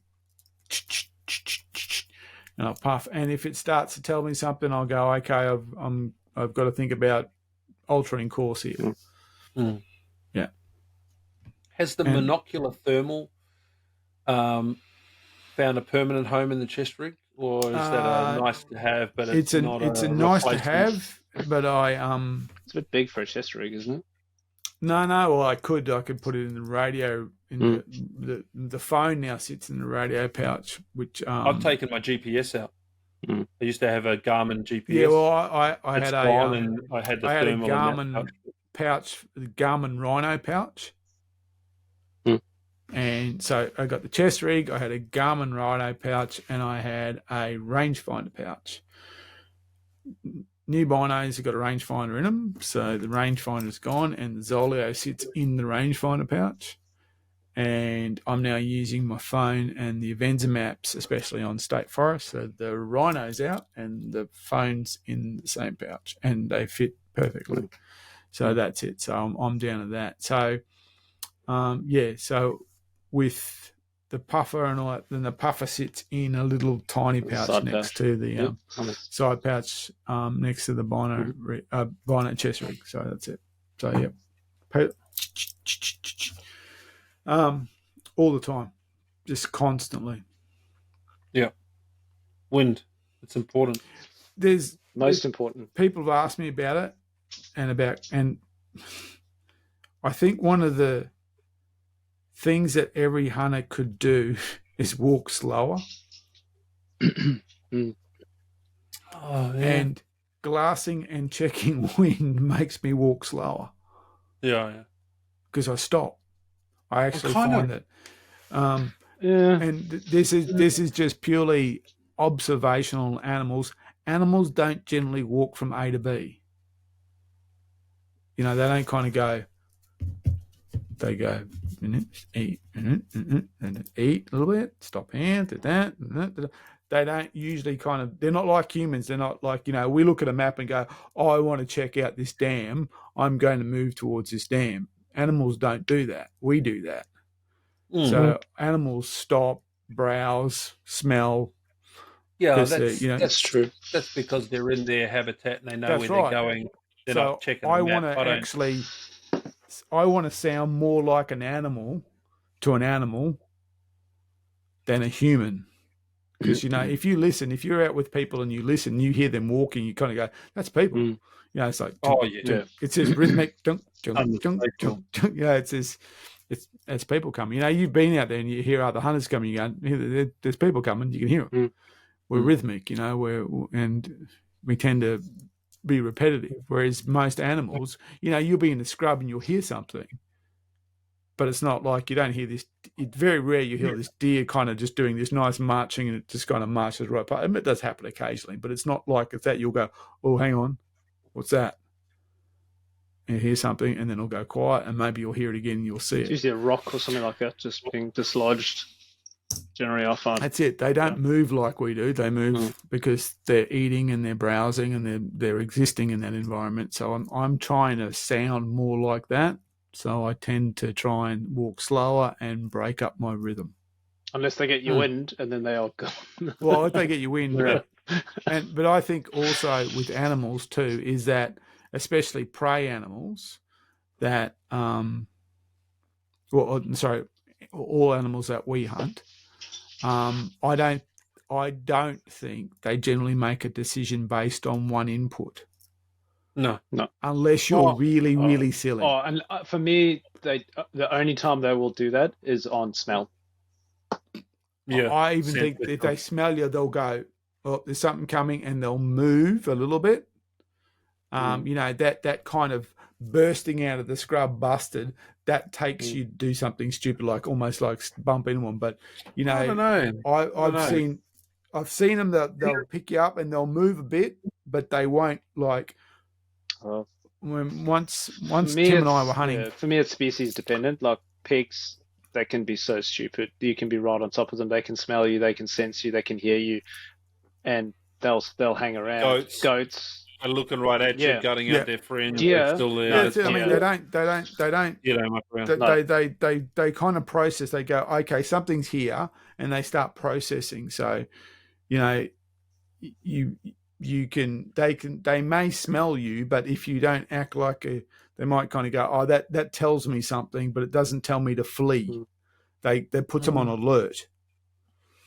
Like for instance, when we were hunting pigs in the Pilliga once, the way we came up with this idea was there was these lines of soaks, and one guy would go in and walk on the soak, and another guy would stay outside and see what would come out. And sure enough, on a couple of times, this pig came out. Now, that pig knew Tim was there, but it wasn't like sprinting off because it didn't have that high alert. It went, okay, there's a human coming. I'll just kind of move move out of the way of this human. Well, that's what I find with pigs is that they don't bolt. They'll just kind of move out of your way, and that's it. And that's when I shot the thing, because it was kind of looking back at him, going, "Oh, there's something coming," and it was moving along the way. So I got a piece of video that contradicts all of that with pigs, and there's always going to be an exception to the rule. But we saw a mob of pigs in the paddock, so we stalked up on the pigs.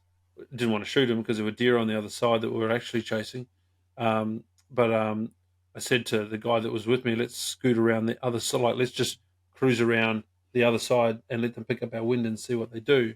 And I had the camera on them at the time, and they went from like 3 pigs together.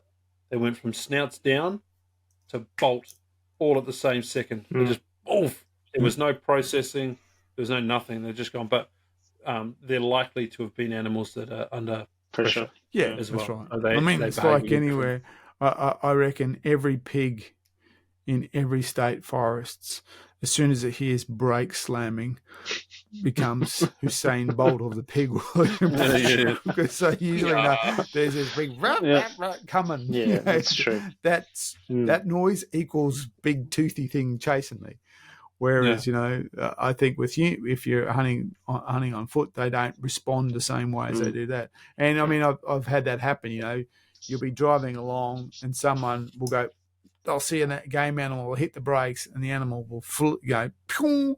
if you drive on, you just keep going slow down. slowly. It'll look at you and kind of go, okay, yeah, I see you, but I want to know what you're doing. Yeah. Okay. Next question I got, and this will open a bigger conversation, but I want to try and limit it if I can, because we've talked about this before on other podcasts. But I'm going to ask about rifle selection, caliber selection. So we're big fans of adapting what you have to suit, as many species that you hunt. You don't need to buy another rifle just because you're chasing deer. If you've got one, but that shouldn't stop you. But that shouldn't stop you if you're allowed, right? That's right. More is better. That's right. But so for the newer hunters, because we focus a lot of these podcasts at people that are trying to gather as much information as they can. We're about to go and select a first rifle. This is not my favorite rifle or Jono's favorite rifle, but can you provide an all-round great caliber that is going to suit most state forests, from goats, pigs to deer, knowing that our Queensland-based hunters probably going to be in the red fallow pig goat range. Samba not so much, maybe once a year, but not so much if they're going to be heading down to Nundle and things like that out of Brisbane. How do you answer that? Is there an appropriate caliber? Or is it very much what your mate's got?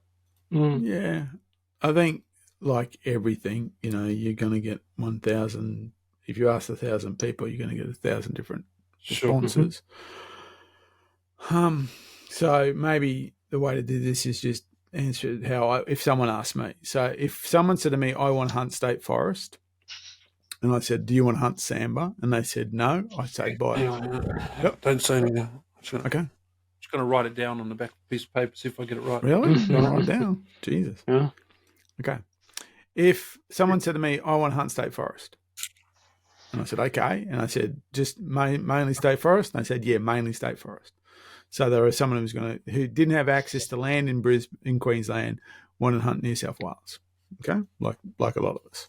And I said, do you want to hunt Samba? And they go, yeah, I probably won't hunt Samba. I'd say buy 308. Okay? If they said, I want to buy Samba, if they said, I want to hunt Samba, and I said, you want to hunt Samba, or you might go down, no, I think I'd say buy 3006 or something like that. Yeah. So what's the logic behind all that? A grown-up should be able to handle a 308. Okay? Doesn't kick that hard. It doesn't kick that hard. You should be able to handle a 308 or a 3006. If you're a teen or a young person, it's not a great place to start, but you could. It's up to the individual, but there is other transitional calibers that you could consider, and maybe the 7mm08 is probably a transitional.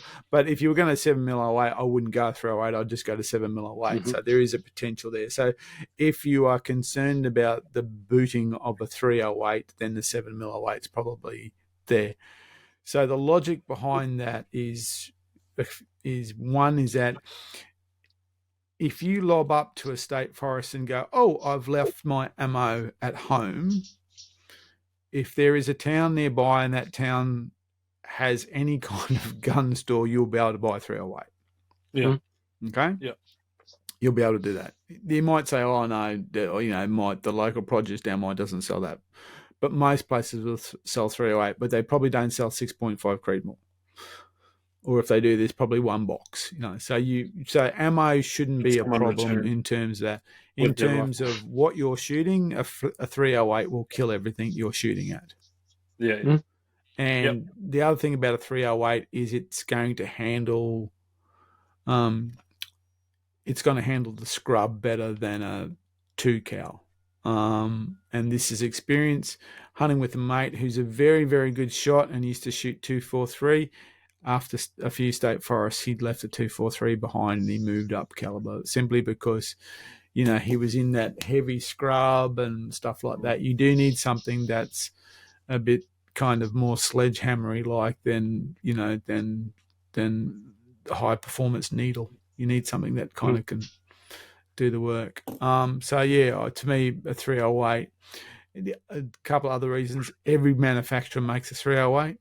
So Big selection. you don't Very have to common. say, you don't have to go, oh, look, I have to buy this. No, you'll find the 308 that you like. And that fits you. Left hand, right hand, fit, quality, cost. It's there. You'll find it, so you'll have no problem. And the range of ammo available for 308s runs from very, very cheap soft point to very, very expensive, very high quality premium rounds, and you'll find something in that range, and it will be readily available, and you'll be able to buy it in bulk, and you'll be able to stick with that ammo or that brand of ammo, and you'll find the brand that works for that rifle, and you'll be able to tune it to yourself. Now, again, if you're going to reload, then that's different, but I'm talking about someone who's asking me to start with. Yeah. So with that, I'm going to State Forest. I'm going to buy a 308. I've got fallow, maybe reds. I've got goats and I've got pigs. What size round am I looking for? And average Joe Safari style.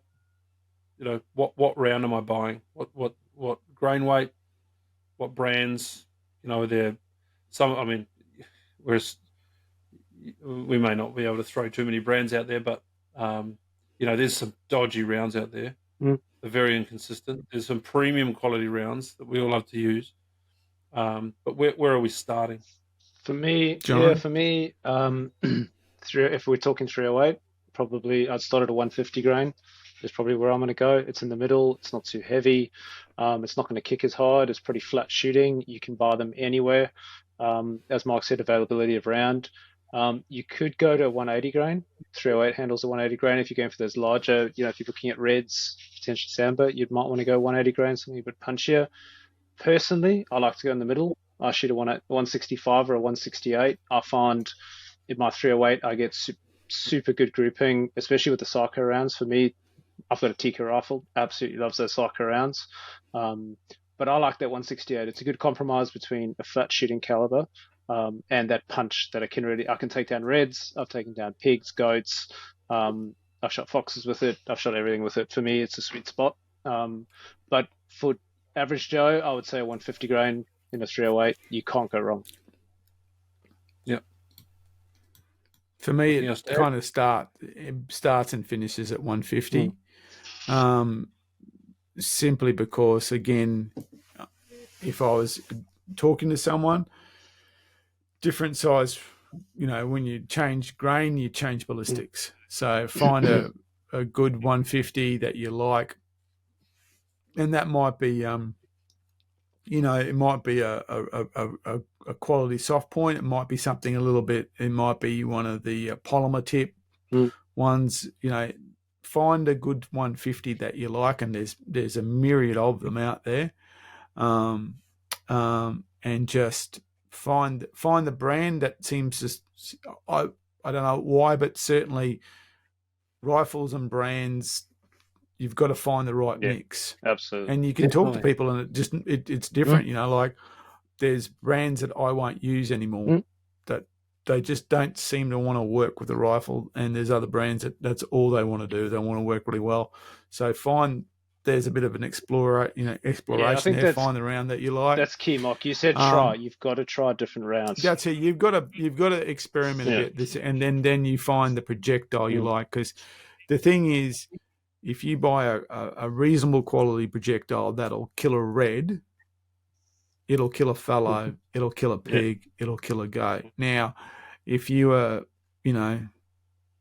shooting because you're going to sell the meat and you wanted to, get every, save every morsel, you're going to be getting it, 223, and you're going to be head shooting them off a rest at night under lights. That's not what we're doing here. We're talking about you're going to go into a forest and you're going to go see all completely different situations and conditions, and your shot profile is going to be generally a bit closer, and it's going to be generally unless you really, really plan for it, it's going to be pretty quick, and it's going to, you're going to have to get to it, and you need to be confident in what you got. And the confidence comes from your gear.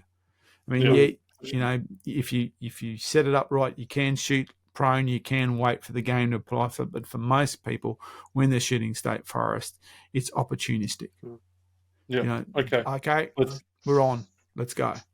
With that in mind, what scope setup are you looking for this 308 with 150 grain rounds? Once upon a time, I would have gone from in the 1 to 5 range. But because with scope development the way it is, I'm a really big fan of the 2 to 10. Yeah. Yep. Because it allows me to go down to 2 or 3, but allows me to wind as well. So if there is that thing, you know, like I'm hunting somewhere like Nundle, and you get to those places where you can see a few hundred yards, and you go, oh, there it is. I've got the ability to wind up, get prone, get set, take a nice shot. But then again, if I'm in Nundle, I'm going down I'm in a gully, and you know everything's at 40 yards. I'm down at 2 power, and there it is. What's your upper minimum zoom? Walking around, if mate said to me once, I'll have to adjust that scope, or it'll become fixed. I generally sit somewhere between 2 and 3. He said, you better turn that or it won't move, you know, but they sit between 2 and 3 because, you know, I can see, and then if I need to wind, I can wind. But to me, I want big eye relief target. I want to see my target. I want to get good eye relief. And that's another reason why I've gone to illuminate reticles. So most of mine are a 4 to 12 or a 3 to 15, somewhere around that. I find I sit on the lower end, usually around the 3 to 5 is where I'll sit most of the time. I might crank that up to 8 if I've got a longer shot, but I've never certainly been to 15 power. I don't know why you would. I just never. The only time I go to 10 powers, the only time I go to 10 powers, when I'm starting, I zero at the higher range. At the top magnification, I'll always zero at and then bring it back. Is what I do. But usually sitting that 3 to 5 range up to 8 maybe. That's for me. Yeah.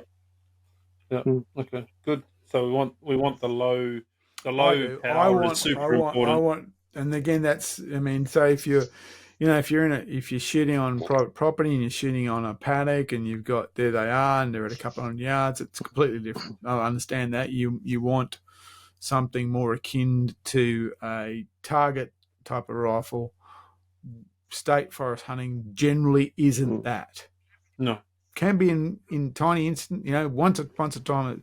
But I mean, I'm trying to think where I've very rarely have experienced that in the state forest where I've gone, oh look, I can, you know, like do a long. I know you did one at Nundle, and I mean, you know, you've got it on video, and I think that's fantastic because that, for most people, that's not a common thing for someone like that. Well, I mean, Jono, you know, it's goats. They're there. Yeah. I mean, for me, I would say quality of optic above magnification. That for me, I'd rather go for a top piece of glass. Yeah. Really? You'd rather have a high quality 8 power than a medium quality 2 power. I'd probably switch that around. The other way. I'd rather have less power and more quality. No, I get that. No, but Jono's statement is he'd rather have a high quality scope than a low power option. Okay, maybe I didn't phrase it. I'd rather have a good quality scope than, you know, high quality glass than a cheaper, you know, something with a lower or better magnification.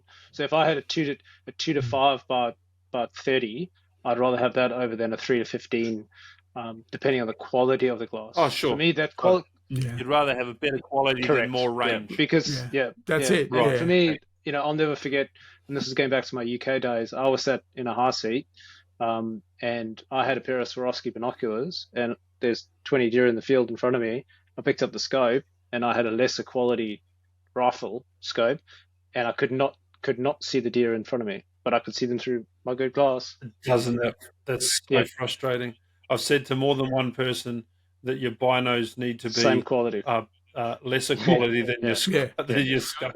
Well, you don't want to be able to see what you can't shoot. That I'd take a quality scope over magnification any day, because if you can't see it, there's no point in having a 15 to 25 power. What's the point? Sure. And I actually think that's become more important because doing the amount of rifle reviews I do, it's becoming less and less common that you get a rifle that's kind of ordinary. Rifles themselves are getting better. They say the baseline of a rifle is improving all the time. So your rifles from out of the box are becoming more and more accurate. Okay, well that seems, or they're just better quality builds, whatever it is, but they're becoming more accurate. Ammunition seems to be getting better. So you don't get. Yeah. I mean, actually, there was one. I did get one really bad brand recently, which I told them about. But generally, ammo is good. It produces what it produces. It produces results that you can replicate in most situations. So your rifle's pretty good out of the box. Your ammo that you're going to use is pretty good out of the box. So it gives you the really question comes down is to the quality of your glass. Good quality glass is just. There's no debating that. I've used bad quality glass. I've now got great quality glass. I've got some electronic scopes that sacrifice some of the clarity for additional focal plane for all of the LED lights and things that blink away in your scope. Quality's good glass. It's really one of the most important things. Yeah. No one's going to debate that, so we'll leave that one as it is. And when you're looking through that glass, you want a reticle that focuses your eye on the target, not focuses your eye on the reticle. All these fancy things, and so I like a simple hunt, and I understand that target reticles and things like that they're designed for a specific purpose. I want a reticle that the duplex style for me is the best. I love it. Plain old duplex. Yep. Darcy's still got one of the original Trigicons, which is just the post with the illuminated arrowhead. Just illuminated arrowhead on a post, and you just kind of pick it up and go, okay, sure. That's good. It's staying fantastic. On rifles. What are your almost mandatory, but what are your go-to options now on the rifle? I'm thinking slings and bipods and those sorts of things. Still with state forest hunting in mind. My 2 cents on that before you guys start, because I know your answers are going to be different. I am slingless now. I've been through various different types of slings. I now just like to carry the rifle.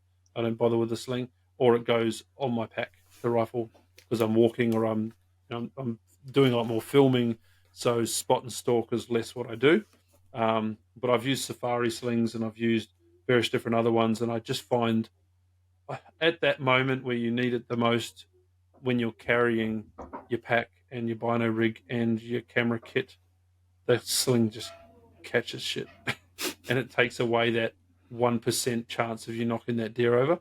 So I've got rid of it. But I know you guys use slings, but I'm interested in the other bits and pieces you chuck on your rifles as well that you think are well worth considering for state forest. Me personally, I use a sling. I like a sling. I like to have the rifle on my shoulder. I haven't used it. Well, I don't own a safari sling. I used the one in the territory that you had on the VRX, and that was, I want to get one. I think that's great. I think that will change the way that I hunt, but I like to have a sling. I don't like to carry.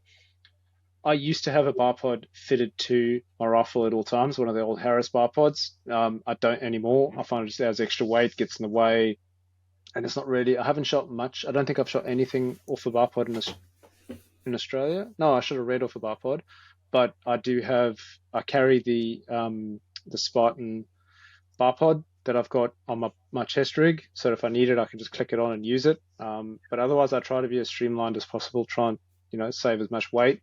I do either carry a spare mag with rounds in it in my pocket, or I'll have extra rounds on a buttstock. I like, especially when I'm hunting goats and things like that, or pigs, I like to have extra rounds, because if you've got 3 or 4 in a magazine, they can be chewed up very quickly.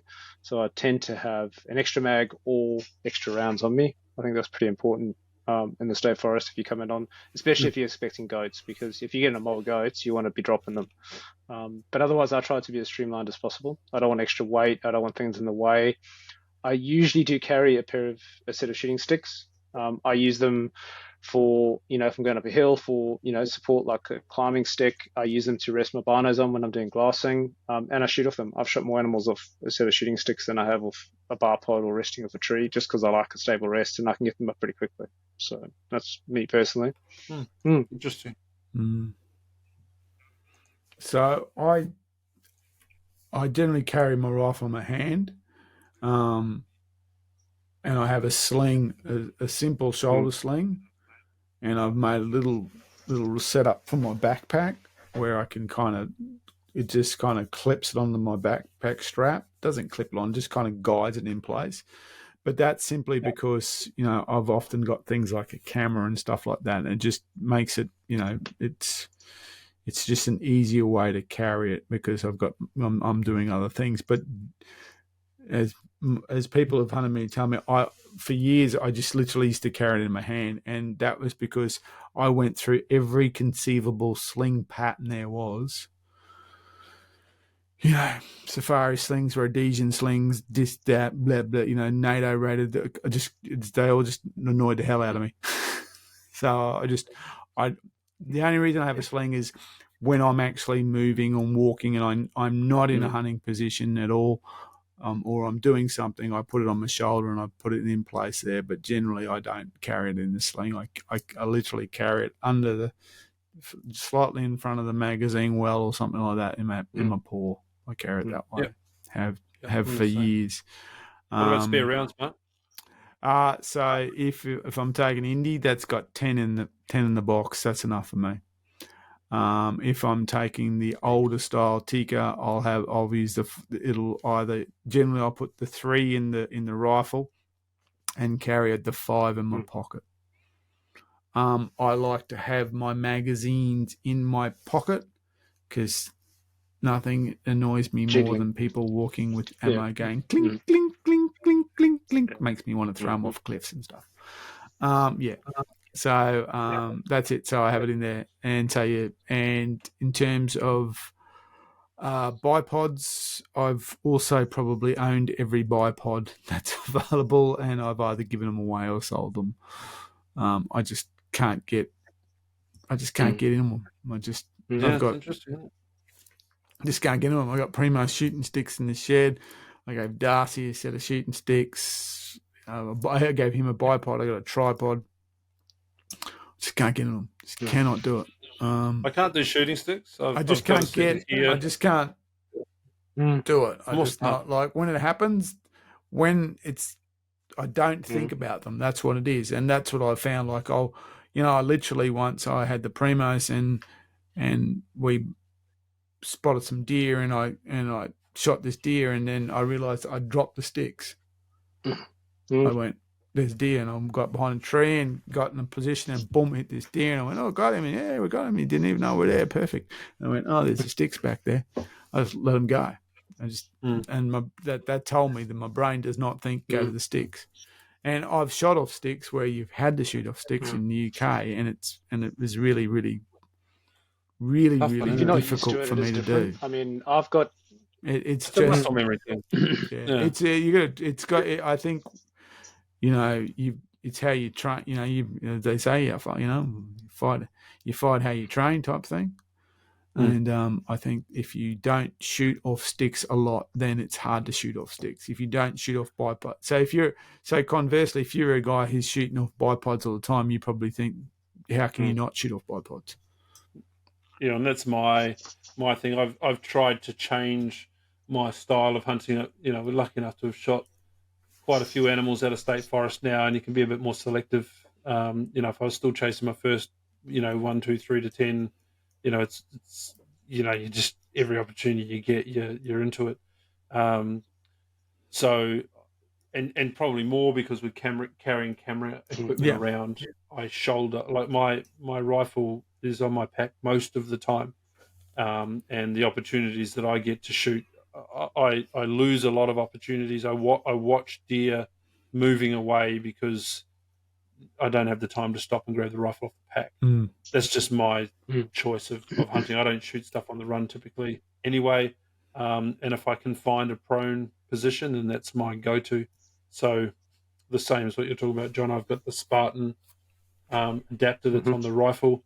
I've got the same adapter on 3 or 4 of the rifles that I use, and I've got one set of bipod that sits up underneath that Spartan bipod, and I think they're brilliant. It fits perfectly underneath. I use the bush edge twin needle bino harness. It's got that molly webbing underneath it, so it just slides in underneath perfectly, and it's just there.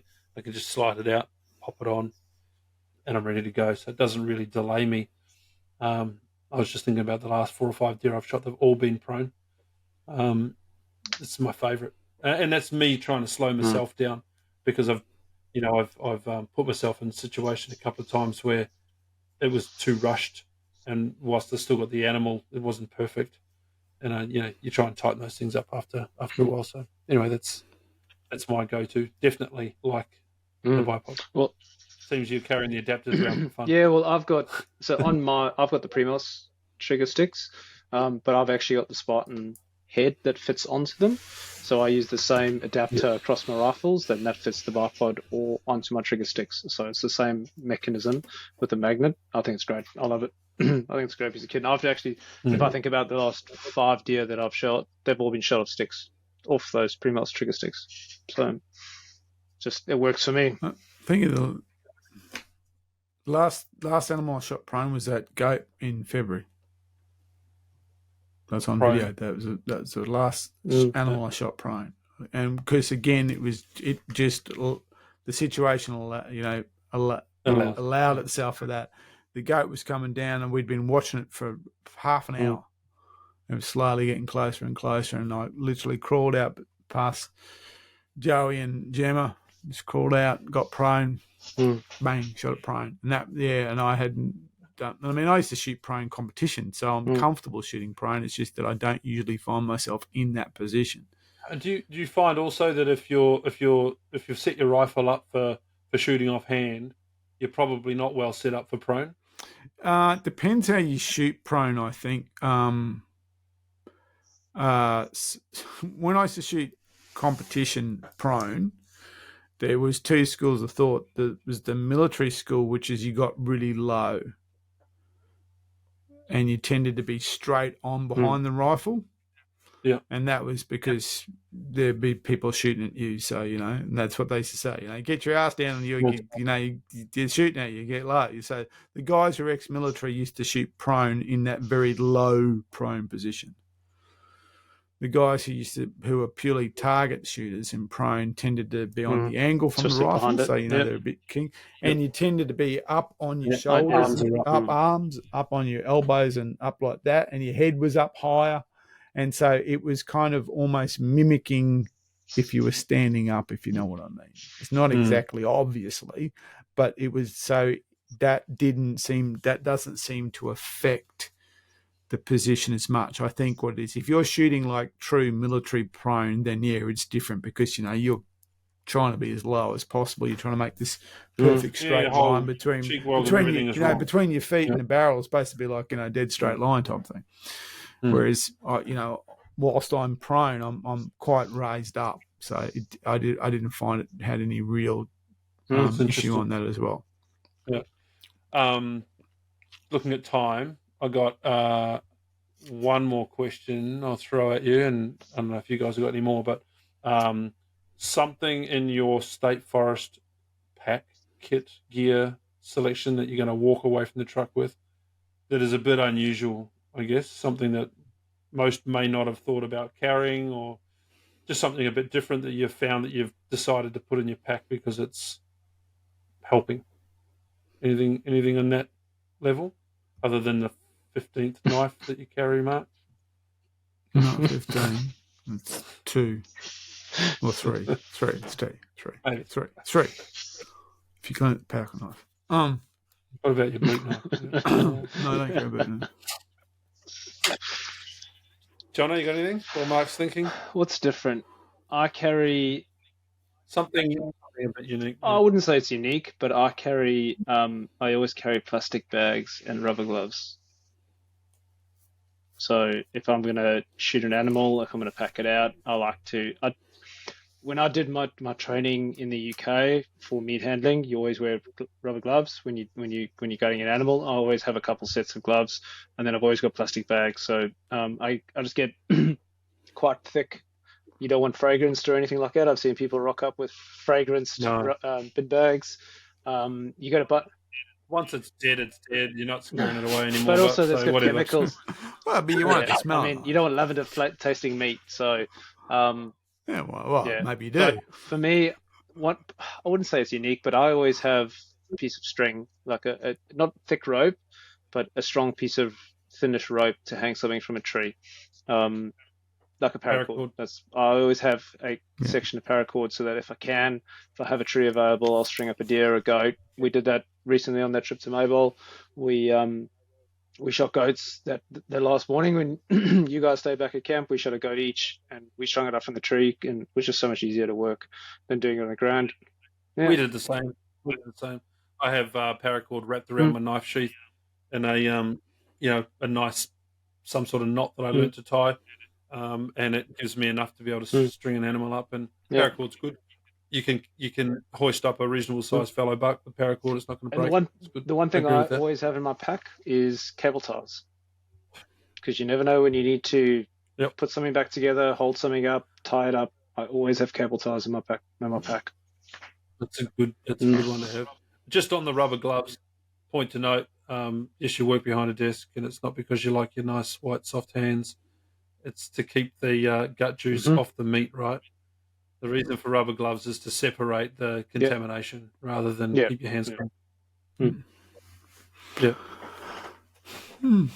I carry all of that. My rubber gloves are slightly heavier ones. Are those black, heavy duty ones? They're not the black surgeon ones, because I just find that I just literally got their bursting fingers sticking out and all that stuff. So they're a bit more robust.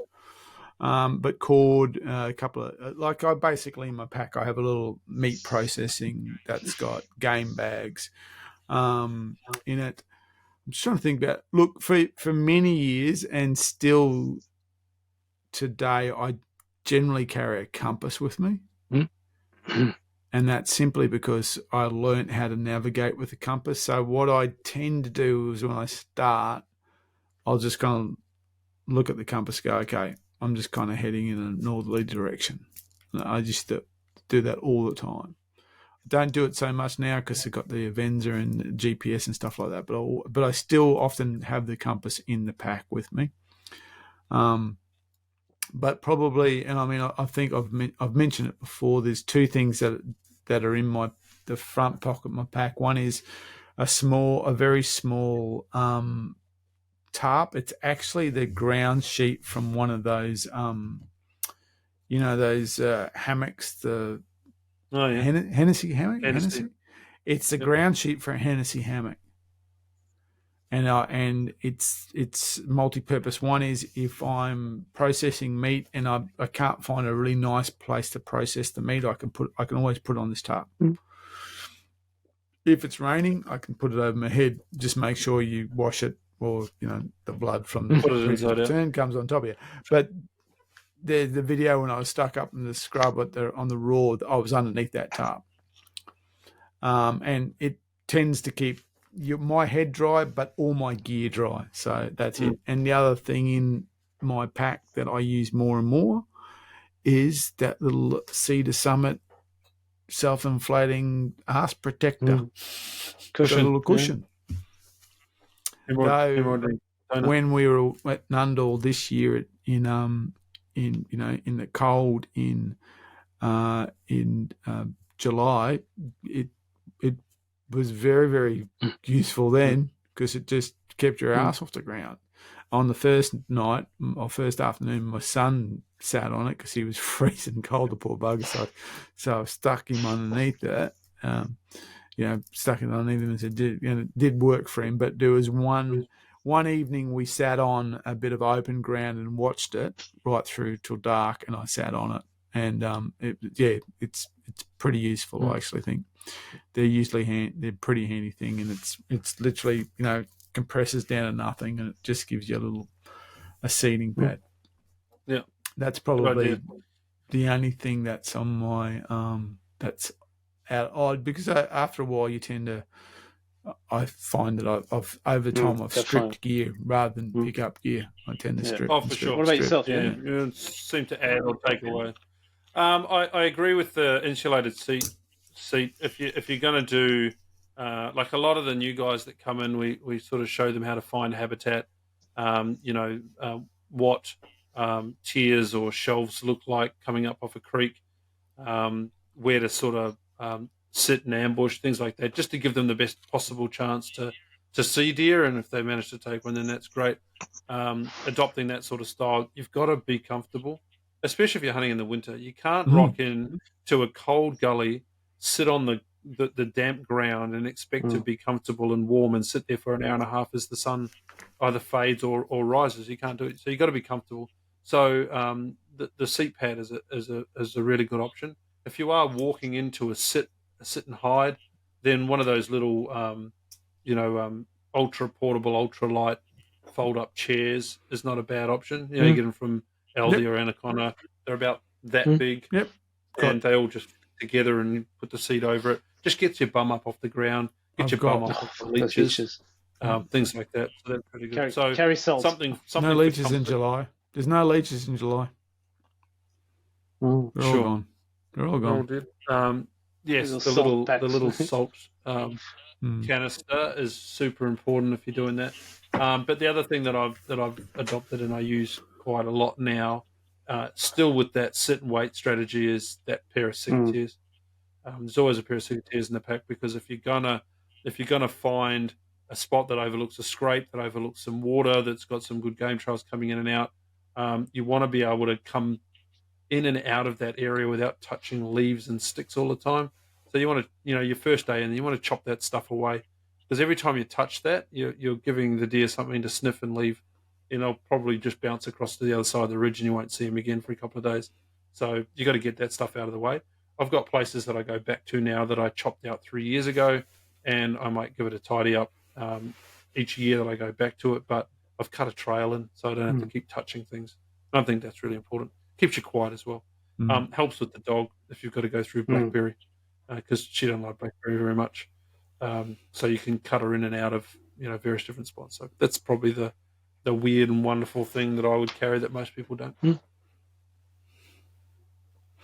No, secateurs is a great idea, and they double as good.